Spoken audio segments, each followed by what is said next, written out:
Hi, நான் உங்களுக்கு ஒரு ஸ்நாக் ஐட்டம் செஞ்சு காமிக்க போகிறேன். எங்கள் பக்கத்தில் ரொம்ப ஃபேமஸான வடை ஒன்று. இந்த வடை வந்து நீங்கள் தோசைக்கு அரைக்கிற அன்னைக்கு சேர்த்து போட்டு கூட அரைச்சிடலாம். தனியாக ஊற போட்டு அது மாதிரி தான் இன்க்ரீடியன்ஸ். அது எப்படின்னா, தோசைக்கு வந்து 4 பங்கு அரிசி, 1 பங்கு உளுந்து போடுறோம். இது அப்படி கிடையாது. 1 பங்கு பச்சரிசி. பேர் என்ன? காராவடை. காராவடை. இதுக்கு தேவையான இன்க்ரீடியன்ஸ் வந்து அரிசி வந்து பச்சரிசியும் புழுங்கரிசியும் கலந்து போடுறோம். பச்சரிசினா பொங்கலுக்கு போடுற அரிசி, அது 1 பங்கு. ஒரு நீங்கள் என்ன அளவு எடுக்கிறீங்களோ அந்த அளவுக்கு 1 பங்கு. புழுங்கரிசி 1 பங்கு. அதே அளவுக்கு வந்து இப்போ நீங்கள் இதில் எடுக்கிறீங்க அப்படின்னா, இது கூட உங்கள் 2 பேர் 4 பேர் இருக்கிறதுக்கு வந்து ஜாஸ்தி தான். இதில் பாதி எடுத்தால் கூட போதும். பாதி பச்சரிசி, பாதி புழுங்கரிசி, ஃபுல்லாக வந்து கடலைப்பருப்பு, பாதி உளுந்த பருப்பு. அதாவது 1 1 2 1. உளுந்து, இது உளுந்து, இது பச்சரிசி, இது புழுங்கரிசி, இது கடலைப்பருப்பு, இது உளுத்தம்பருப்பு. இது எல்லாத்தையும் இது 1 பங்கு, இது 1 பங்கு, இது 2 பங்கு, இது 1 பங்கு.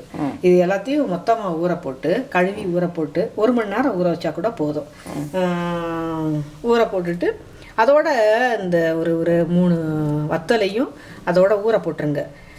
ஊற போட்டு அதை சேர்த்து ஆட்டிடுங்க. ஆட்டும்போது 2 பல்லு வெள்ளை பூண்டை வந்து உரித்து சின்னதாக கட் பண்ணுங்க. ஏன்னா கிரைண்டரில் வந்து சில சமயம் சிக்கிக்கிட்டு முழுசாக இருக்கும். இது கொஞ்சமாக ஊற வைக்கும்போது மிக்சியிலே கூட அரைச்சிக்கலாம்.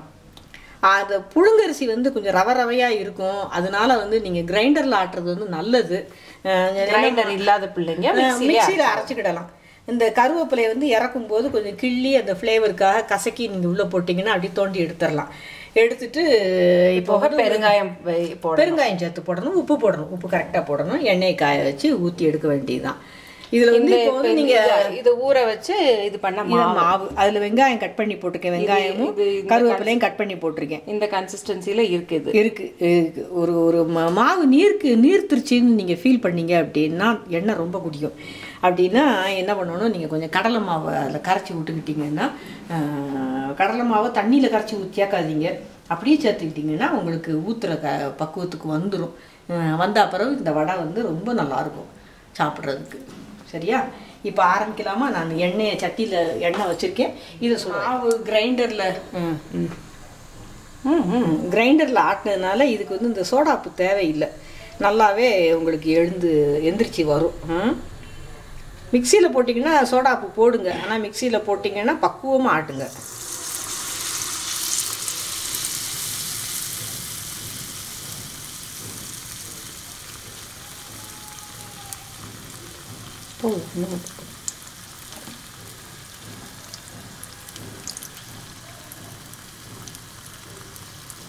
ஃப்ளேம் வந்து ரொம்ப ஹாட்டாகவும் இருக்கக்கூடாது, ரொம்ப மிதமாகவும் இருக்கக்கூடாது. இந்த உங்கள் 4 பர்னர் வச்சுருந்தீங்கன்னா எந்த பர்னர் மீடியமாக எரியுமோ அதில் போட்டு இது பண்ணுங்கள்.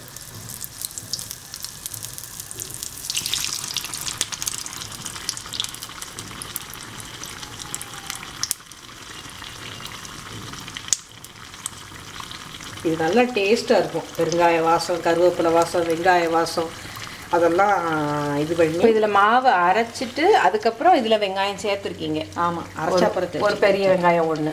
இது இல்லை உங்களுக்கு இதில் வந்து எண்ணெய் ரொம்ப இதாக இருக்குது அப்படின்னு தோணுச்சுன்னா நீங்கள் குழிப்பணியார சட்டியில் ஊற்றிடலாம். அதுவும் நல்லாயிருக்கும். குழிப்பணியார சட்டியில் ஊற்றி எடுத்தீங்கன்னாலும் காராவடை வந்து சூப்பராக எடுக்க வரும். மிக்சியில் அரைச்சிக்கிடலாம். கொஞ்சமாக அரைக்கணும்னு நினைக்கிறவங்க மிக்சியில் அரைச்சிக்கிடலாம். நாங்கள் வந்து பெரிய ஆளுங்கிறனால எங்களுக்கு எப்போவும் கிரைண்டரில் ஆட்டுறது அப்படி தான் தோணும். நீங்கள் வந்து கிரைண்டரில் ஆட்டுறதுங்கிறது வந்து கொஞ்சம் இது சின்ன ஃபேமிலிக்கு வந்து ரொம்ப கொஞ்சமாக குவான்டிட்டி போட்டிங்கனாலே இது நிறையா தான் இருக்கும். அந்த கடலை மாவு பஜ்ஜி அது மாதிரிலாம் இது இருக்காது. இது சாப்பிட்றதுக்கு நல்லா திகட்டாது. எவ்வளோ நாளும் சாப்பிட்லாம். எண்ணெய் குடிக்காமல் இருந்துச்சுன்னா எவ்வளோ வேணாலும் சாப்பிட்லாம். ரொம்ப தூர தேசத்தில் இருக்கிற பிள்ளைங்கள்லாம் தயிர் சாதத்துக்கு இதை சுட்டு வச்சு சாப்பிட்டுக்கிடலாம் ஒரு நாளைக்கு.